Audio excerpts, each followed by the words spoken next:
Welcome back, and of course, February is African American History Month, and today we have a couple guests from the African American Heritage Club that's going to talk about the event coming up at City Hall on February 19th. I'd like to welcome Dr. Fran Williams and also Willie Phillips.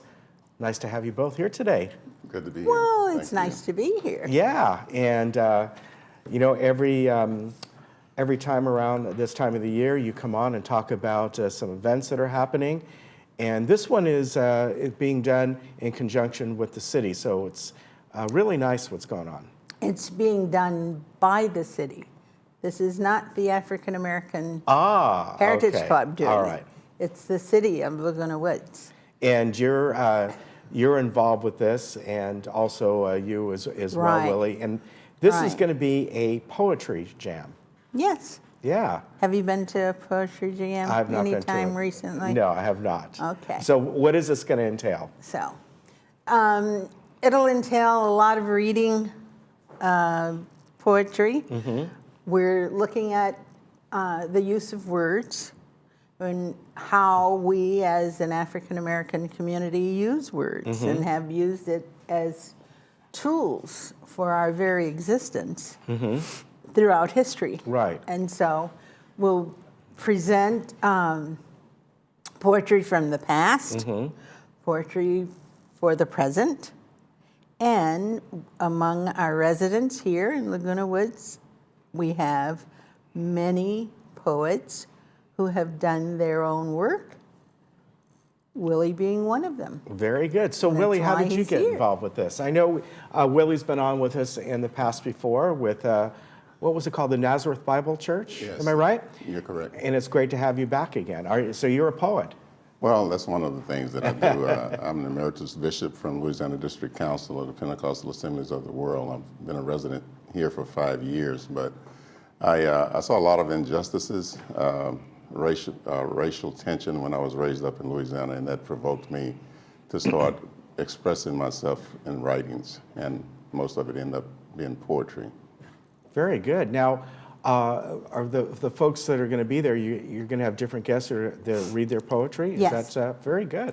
Well, we're having guests who are reading famous poets as well. It's a 3-part program. Okay. Part 1, it'll be poetry of the past. Part 2 will be poetry of the present. And Part 3 is the original poetry by residents.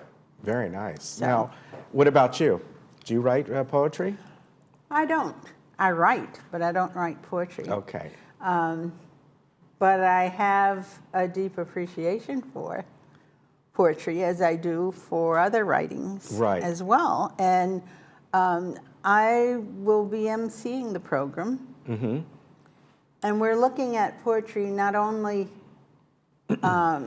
the writing of poetry and reading of poetry, but we'll have a presentation of poetry and song, for example, showing how the lyrics, the significance of some of the lyrics, what they meant, how we used it historically, and we'll have poetry and dance.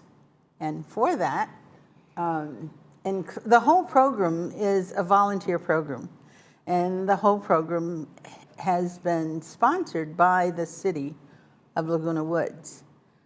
Cooperating with us is UCI. And so the poetry and dance will be from the chief choreographer over at UCI, who will be on program dancing. Very nice. The poetry and music. I think that's fantastic. So will the music be going on as background to the poetry or unto itself? For some of it. Okay. And it's all been the option for those who are readers, because some of the readers don't want to have music, feel that it's a distraction. Others do want music. In the case of the dancer, though, and I'm waiting for a decision because the reader and the dancer have to get together and they will tell me how it's going to go. Okay. If they'll have music as a background, music and the reading, or if it will just be music, or if it'll be nothing. So. And Willie, how many poems have you written over the years? Are you still doing this? I still do it occasionally, around 350, 350 Wow. or so. So is your poetry, not that I know a whole lot about poetry, but is it something more that is the kind of poetry that is in prose, or do you do it more story-driven? Is it based on your experiences? It's based on my experience mostly. One of my favorites is a parody of Maya Angelou's "Why the Caged Bird Sing." Oh, okay. I have one, "The caged lion is still king." Okay. And then a lot of it is religiously founded about my mother and the trials that she went through. Some of the things that I went through coming up. And again, you were raised in what part of Louisiana? Shreveport, Louisiana, northern Louisiana. All right. How long have you lived out here? I've lived in Laguna Woods for 5 years, but I've been in California for about 40 years. Okay, all right. So you're going to be doing a couple poems? I'll be doing a couple originals and maybe one of the past as well. Okay. When you talk about the poems of the past, you're picking out things from 100 years ago or a couple hundred years ago? We go back to the 1800s. Okay. And the poems of the past are significant in a number of ways. For example, most of us know that during the inauguration, more recently, Maya Angelou did a poetry reading. Right. Okay. Many people think that that's the first time that happened. But for George Washington's inauguration, a black woman poet did the reading for him. Wow.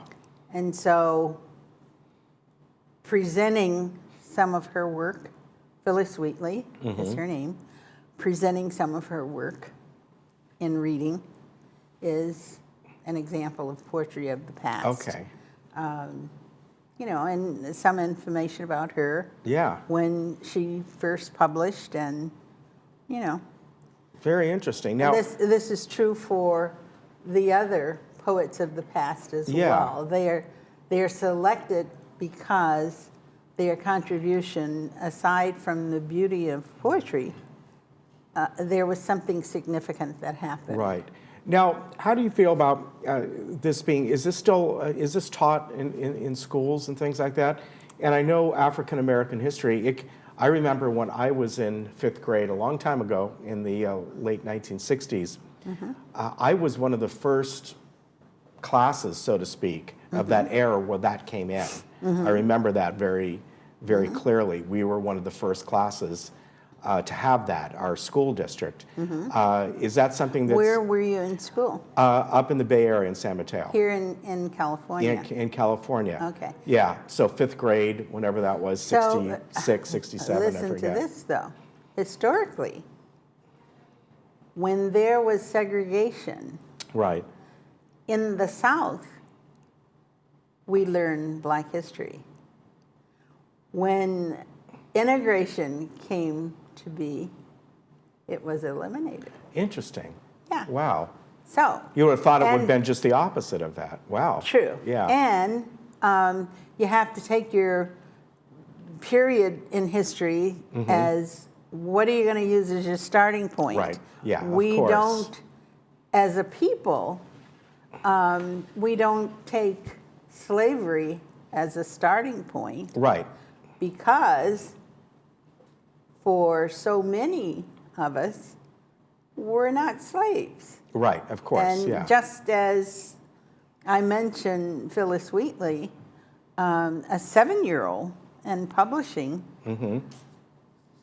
that was at a time when learning to read was against the law That's right. in some areas. Right. So there's so much to it, you Yeah, know, and there looking is. at when you learn, when you're taught, when you're allowed Yeah. to do things. There's a lot more to it. Yeah, Right. so. I want to remind people that, again, this is coming up on Wednesday, February 19th at the City from 5 to 7 p.m.